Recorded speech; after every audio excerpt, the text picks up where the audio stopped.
This is the story of how a small, calculated lie became the foundation for a skyscraper of professional destruction, all meticulously planned and executed by a woman who refused to just fade away.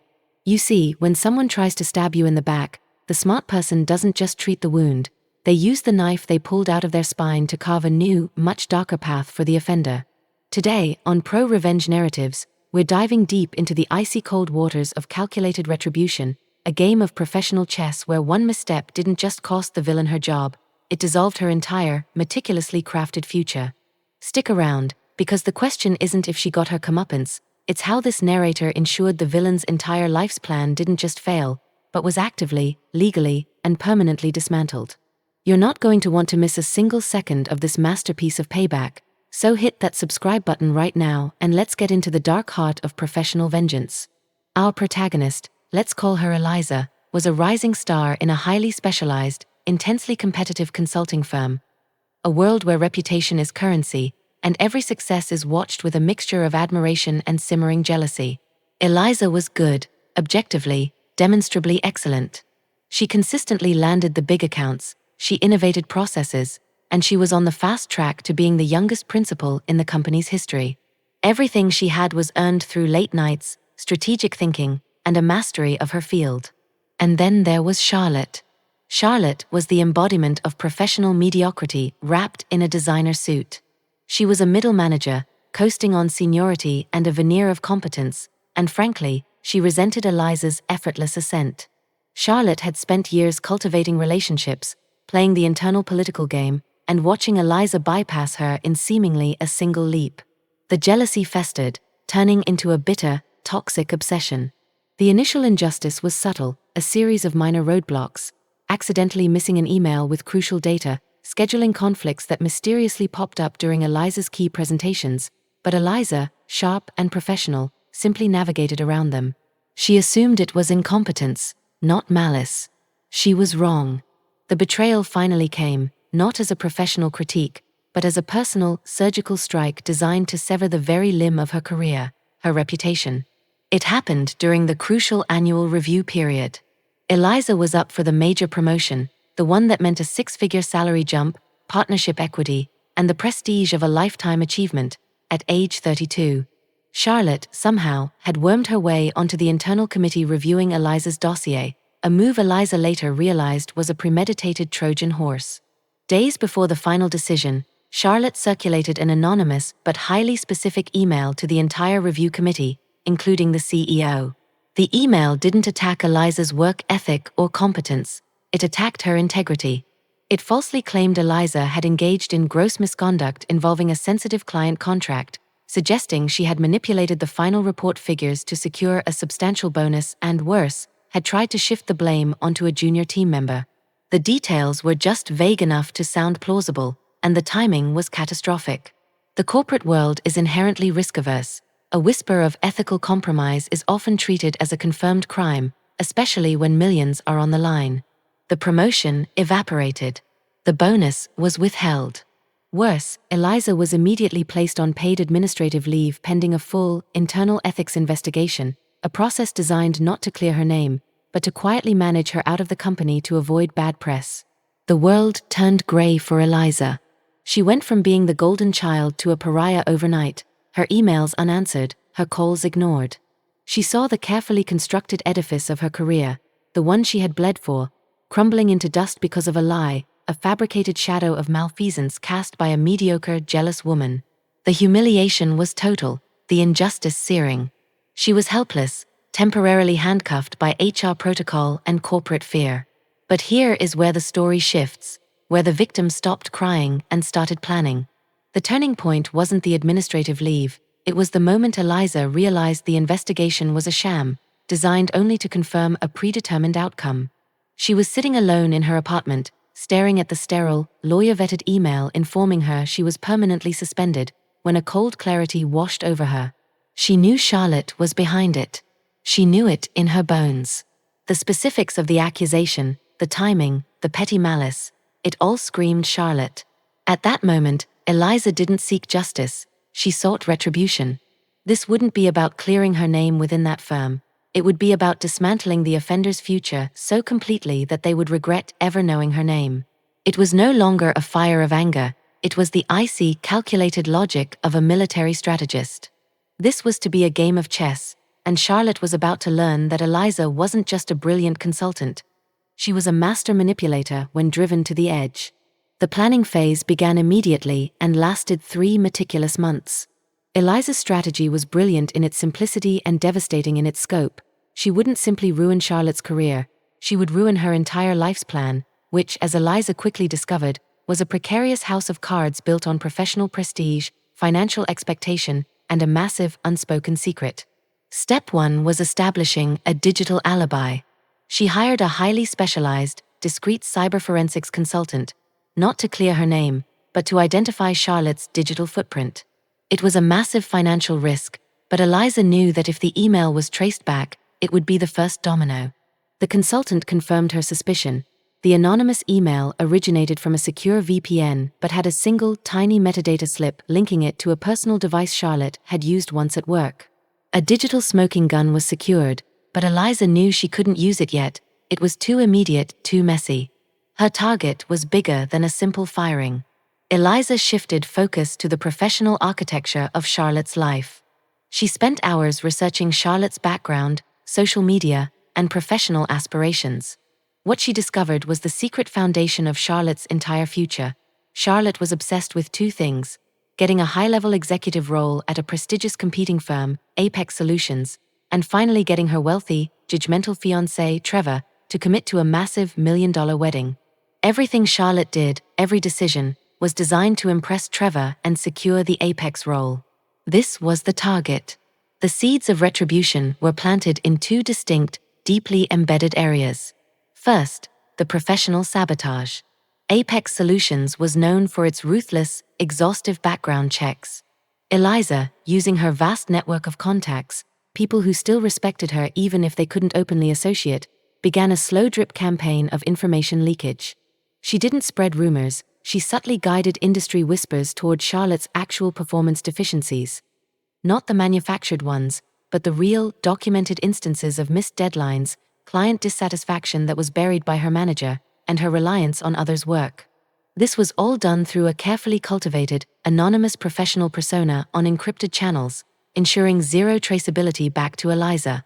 This process took weeks, slowly polluting the well of Charlotte's professional reputation within the tight-knit industry, making her seem risky, unreliable, and an internal political liability. A much worse sin to a major corporation than simple incompetence. The second, and most critical part of the plan, was leveraging Trevor. Eliza had discreetly discovered that Trevor came from old money, was financially controlling, and had explicitly told Charlotte the wedding and subsequent access to the family trust were contingent upon her reaching a specific executive title within the next 6 months. He needed her career prestige to match his own. Crucially, Eliza discovered that Charlotte had been systematically, and slightly illegally, inflating her income projections and job duties to Trevor for years, selling him the lie of her fast-track success to secure the proposal. She was essentially a professional fraud in his eyes, and the Apex Solutions job was her final Hail Mary to make the lie true. The execution was a magnificent, 3-part crescendo timed to hit just as Charlotte was in the final stages of the Apex interview process and Trevor was planning to set a firm wedding date. Phase 1, the professional collapse. Charlotte finally got the call from Apex Solutions. They were flying her out for the final, executive-level interview. This was the moment. Eliza waited until Charlotte was literally in the air. Then, the fully documented file, the real one, detailing Charlotte's consistent underperformance, the quiet firing she'd managed to avoid, and the genuine, verifiable client complaints, was anonymously delivered to a trusted, highly ethical former colleague who was given a single instruction: anonymously drop this into the Apex HR black box with a note saying conduct due diligence. The colleague was a professional purist and simply saw it as an ethical obligation to the industry. The impact was immediate. Apex, seeing the discrepancy between Charlotte's polished resume and the documented reality, escalated the background check into a full-scale corporate investigation. They didn't just find the underperformance, they found the subtle political maneuvering and the history of dishonesty. Charlotte returned from her final interview to a cold email, Her application was withdrawn due to irreconcilable discrepancies in professional conduct history. The entire process, the one she had pinned her future on, evaporated. Phase 2, the financial implosion. The apex rejection was a massive blow, but it was just the appetizer. Trevor, sensing a shift in Charlotte's demeanor and demanding details, started getting suspicious. Eliza, still operating through her anonymous channels, didn't contact Trevor directly. She did something far more insidious. She accidentally leaked the salary bands for Charlotte's actual middle manager position at the old firm to an old college acquaintance of Trevor's, someone who loved to gossip and was close to his family. The acquaintance, seeing the drastic difference between the real figures and the executive-level salary Charlotte had been claiming to Trevor, couldn't resist spreading the news. The effect was nuclear. Trevor, controlling and prideful, didn't just get angry, he felt personally defrauded. He saw the years of investment in Charlotte, the engagement ring, the future house plans, as a sunk cost based on a lie. He didn't just call off the wedding, he launched a full forensic audit of their joint finances, demanding back every penny he had invested, citing financial deception.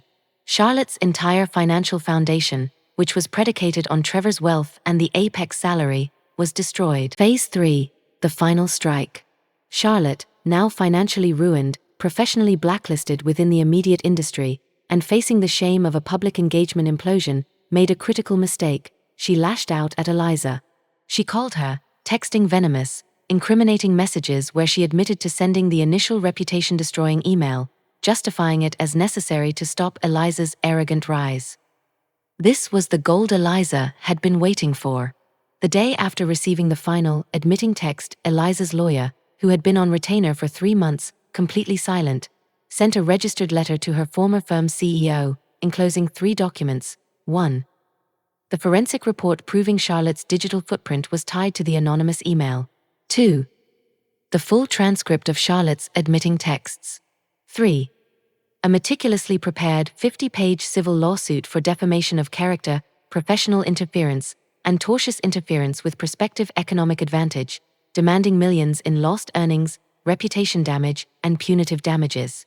The firm, facing irrefutable evidence of internal misconduct that could be linked to an expensive, public lawsuit, panicked. They didn't want a messy legal battle where their internal ethics investigation would be shown to be a farce. Their solution was swift and brutal. Charlotte was not just fired, she was terminated for cause, gross misconduct, professional fraud, and defamation. A designation that is virtually a permanent international black mark in the consulting industry. They settled with Eliza quietly and substantially out of court, paying her what she had lost and much, much more to make the problem vanish. The fallout and aftermath were absolute. Charlotte, armed with a for-cause termination that made her unhireable, facing a massive debt from Trevor's legal maneuvers, and now professionally radioactive, saw her entire life's plan crumble into dust. The apex job was gone. The wealthy husband was gone. Her professional standing was below zero. She tried to pivot, to change industries, but in the highly connected world, the story of the defamation fraudster followed her like a shadow. She wasn't just unemployed, she was unemployable in any capacity commensurate with her experience. The last Eliza heard, Charlotte was working a low-wage, non-industry job miles away, a shadow of the corporate climber she once was, consumed by the debt and the spectacular failure of her life. Eliza, on the other hand, was now financially secure and professionally vindicated. The firm settled, essentially admitting their initial mistake, and gave her a massive payout, allowing her to take her time. She didn't return to the consulting world immediately. Instead, she used her newfound financial and temporal freedom to launch her own specialized advisory firm, operating on her own terms, focusing exclusively on high-value, ethical clients, the exact opposite of the toxicity she had left behind. She didn't just recover, she ascended. The pain, the humiliation, and the helplessness were transformed not into bitterness, but into the iron resolve that allowed her to build something stronger, something untouchable by petty jealousies. She moved on, financially independent, ethically pure, and with the quiet, deep satisfaction of knowing that she had executed the perfect, proportional response to profound malice. So, what's the lesson here? It's not about forgiveness, and it's certainly not about turning the other cheek. It's about understanding that when someone targets your reputation, They are attacking the core of your professional existence. The only appropriate response to that kind of malice is not just justice, but pro-revenge, a calculated, patient, and comprehensive dismantling of their operational capacity. Karma is a concept. Professional retribution is an action plan. Never forget the power of cold, hard strategy when you are faced with a hot-blooded betrayal. What is the most satisfying revenge story you've ever heard? The kind that ruined their entire life's plan? Let me know in the comments below. And don't forget to like and subscribe for more pro-revenge narratives. Until next time, stay sharp, and always remember to check your six.